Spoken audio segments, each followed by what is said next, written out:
Dando continuidade ao tema dos poderes do empregador, nós vamos falar agora sobre o poder de aplicar penalidades ao empregado, também chamado de poder disciplinar.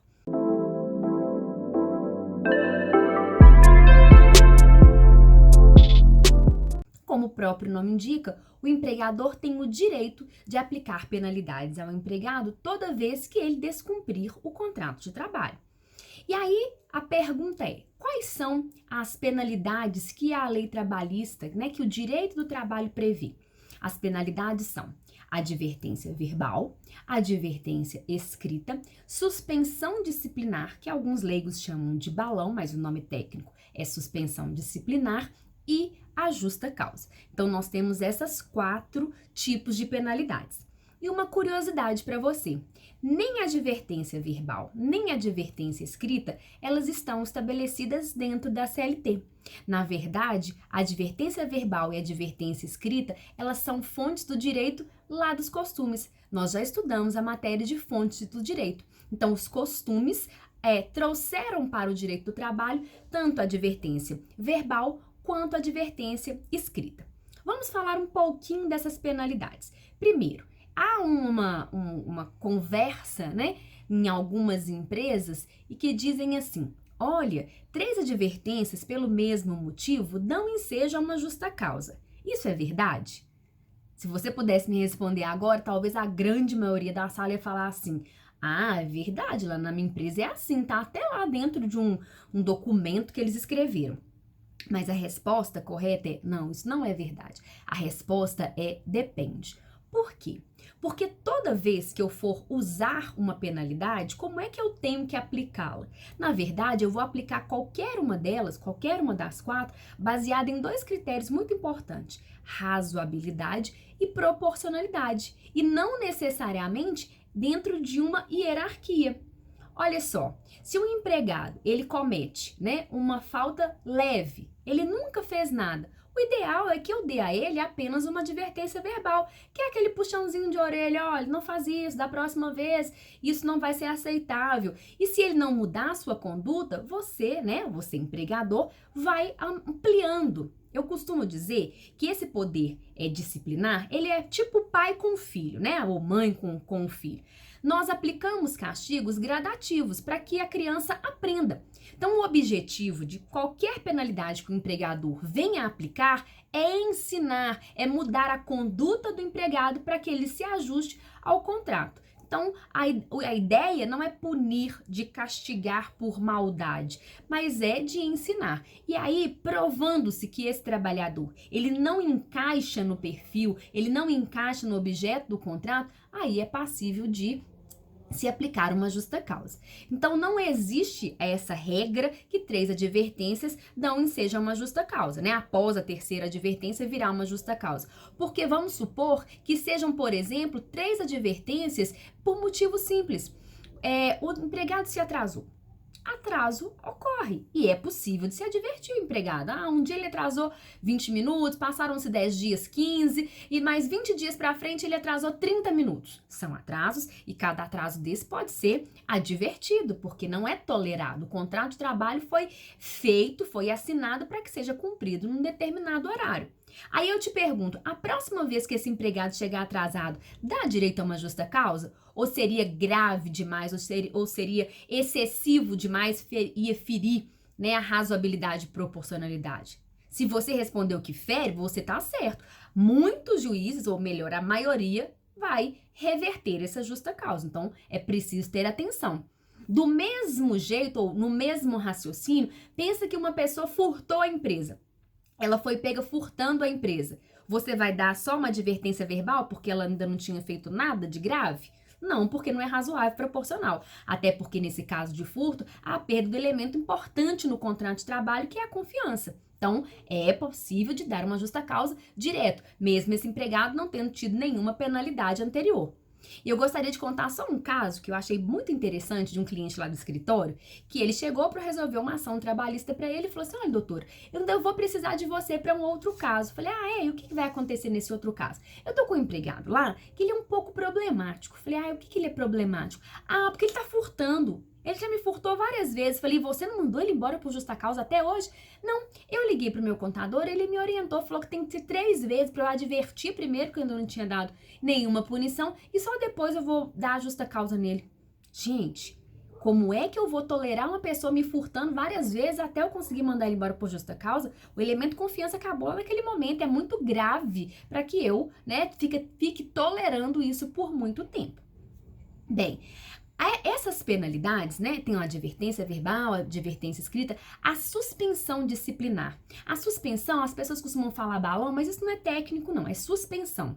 Nessa suspensão, o empregador vai dizer que o empregado vai ficar em casa e, consequentemente, não vai receber a sua remuneração correspondente àquele dia. E também, para a pessoa que não presta serviço durante toda a semana, vai perder o repouso semanal remunerado. Então, para cada dia, né, para cada semana que você tem uma falta, você vai perder o dia e mais o repouso semanal correspondente àquela semana.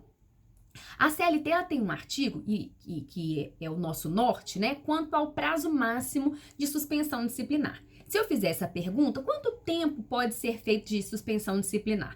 Alguns falam, 3 dias, outros falam 7. Ninguém fala muito mais do que esse prazo.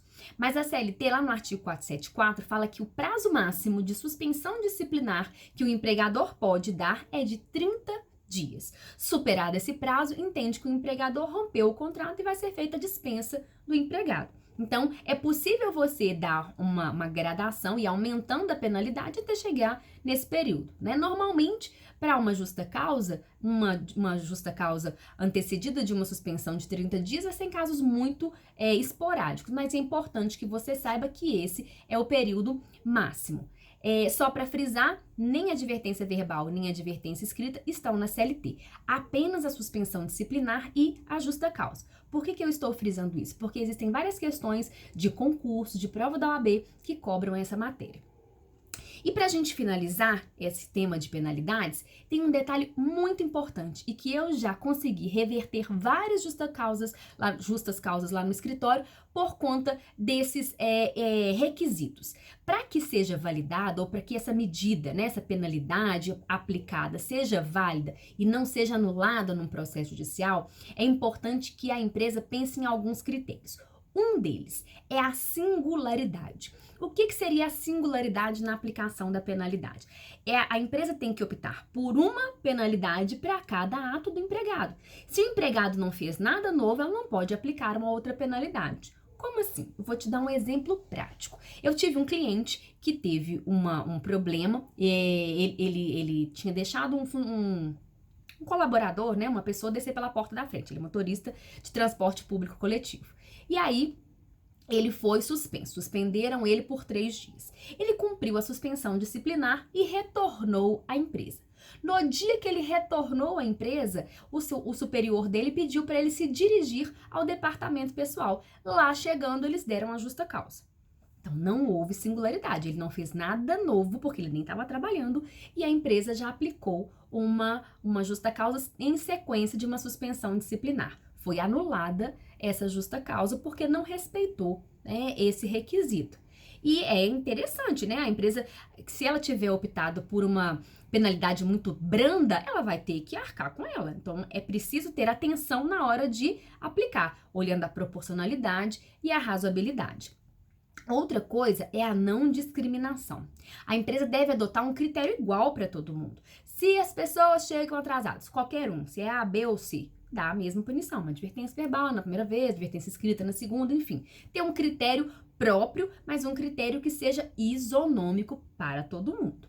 Bem, não pode ter, eu gosto mais desse, mais daquele, né? Porque aí tem um critério não discriminatório, também pode invalidar a penalidade. E, por fim, um requisito que eu acho extremamente importante e que já foi, assim, minha tese de várias reversões de justa causa, é a imediatidade. Um monte de aluno escreve imediatividade, viu? Mas não é não, é imediatidade, que vem de imediato. O que é isso? A empresa, ela deve agir imediatamente, ou seja, assim que ela tem ciência do fato, ela tem que agir. E se ela não agir, entende-se que houve perdão. Que houve um perdão tácito, não foi expresso, eu te perdoo. Mas houve o perdão tácito porque se eu não fiz nada, é possível, né, que esse perdão tenha acontecido. Então, olha só, um exemplo de um caso do escritório muito interessante. Eu tenho um cliente, o processo dele ainda está lá no TST, há algum tempo já. Mas eu tenho um cliente que ele trabalhava numa dessas empresas de call center, de uma operadora de telefonia e era supervisor. Então, ele tinha um cargo, né, de gerência e tinha uma equipe que ele liderava. E ele trabalhava ali já há uns 2 anos, né, durante todo aquele tempo, uma conduta muito correta. Sempre que ele verificava algum tipo de fraude, ele apontava, ele levava para o setor de fraudes, então a conduta dele era impecável. Um belo dia, chamaram essa pessoa, esse meu cliente, à sala de fraudes, ao setor de fraudes. E aí ele achou que era para dar algum tipo de informação sobre alguém da sua equipe e ficou surpreso porque eles disseram que há um ano atrás ele havia feito uma recarga de R$ 200 no seu aparelho celular. E disseram que a pessoa que havia feito, porque ele como gerente ele não tinha uma senha para fazer recarga, que a pessoa era uma fulana X e que essa fulana, ele foi tentar se explicar, nem nunca foi da equipe dele, ele nem conhecia essa fulana, porque era uma empresa muito grande. Então, ele justificou que não conhecia e que não havia para ele nenhum tipo de informação e que ele nem tinha mais o seu chip. A empresa não quis saber, né? Não deu muita ideia para ele e mandou ele embora por justa causa. Nós conseguimos reverter, a empresa está recorrendo, nós conseguimos reverter a justa causa, baseado no critério de não respeito à imediatidade. Ora, se eu tenho uma empresa que tem um setor que apura fraude todos os dias, como é que ela vai imputar a um funcionário uma fraude que aconteceu um ano antes?